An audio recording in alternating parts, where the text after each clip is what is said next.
I was 13 when I first got access to a computer. My parents bought me a Macintosh in 1984 when I was 8 years old. I was in 6th grade. I learned to code in college. Freshman year, first semester, intro to computer science. I wrote a program to play tic-tac-toe. I think it was pretty humble beginnings. I think the first program I wrote asked things like, what's your favorite color?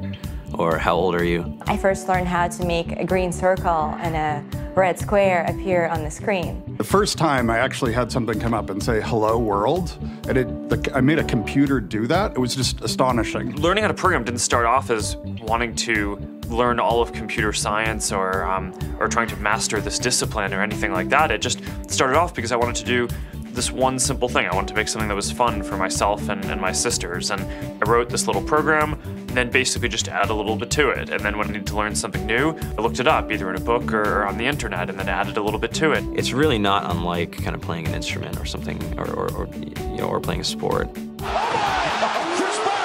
It starts out being very intimidating, but you kind of get the hang of it over time. Coding is something that can be learned, and I know it can be intimidating. A lot of things are intimidating, but you know, what isn't? A lot of the coding that people do is actually fairly simple.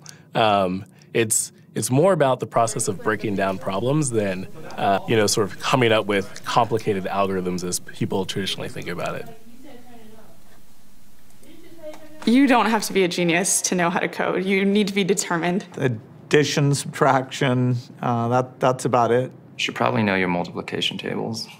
You don't have to be a genius to code. Do you have to be a genius to read? Even if you want to become a race car driver or play baseball or build a house, all of these things have been turned upside down by software. What it is, computers are everywhere. You want to work in agriculture?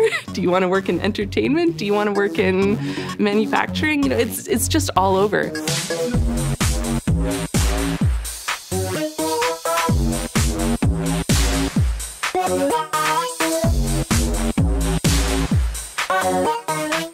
Here we are, 2013. We all depend on technology to communicate, to bank, information, and none of us know how to read and write code. When I was in school, I was in this after-school group called the Whiz Kids. And when people found out, they laughed at me and, all these things. And I'm like, man, I don't care. I think it's cool. And, I'm learning a lot. And some of my friends have jobs. Our policy is literally to hire as many talented engineers as we can find. The whole limit in the system is just that there just aren't enough people who are trained and have these skills today. To get the very best people, we try to make the office as awesome as possible.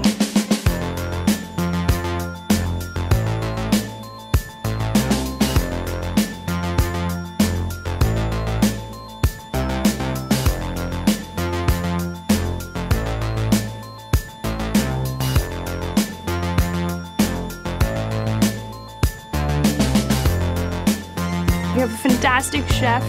Free food. Breakfast, lunch, and dinner. Free laundry. Snacks.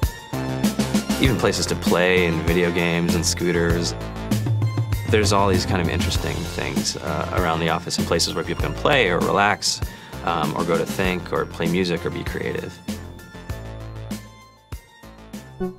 Whether you're trying to make a lot of money or whether you just want to change the world, computer programming is an incredibly empowering skill to learn. I think if someone had told me that software is really about humanity, that it's really about helping people by using computer technology, it would have changed my outlook a lot earlier. To be able to actually come up with an idea and then see it in your hands and then be able to press a button and have it be in millions of people's hands. I think we're the first generation in the world that's really ever had that kind of experience. Just to think that you can start something in your college dorm room and you can have a set of people who haven't built a big company before come together and build something that 1 billion people use as part of their daily lives is just crazy to think about, right? It's humbling and it's amazing. The programmers of tomorrow are the wizards of the future. You're going to look like you have magic powers compared to everybody else. I think it's amazing. I think it's the closest thing we have to a superpower. Great coders are today's rock stars. That's it.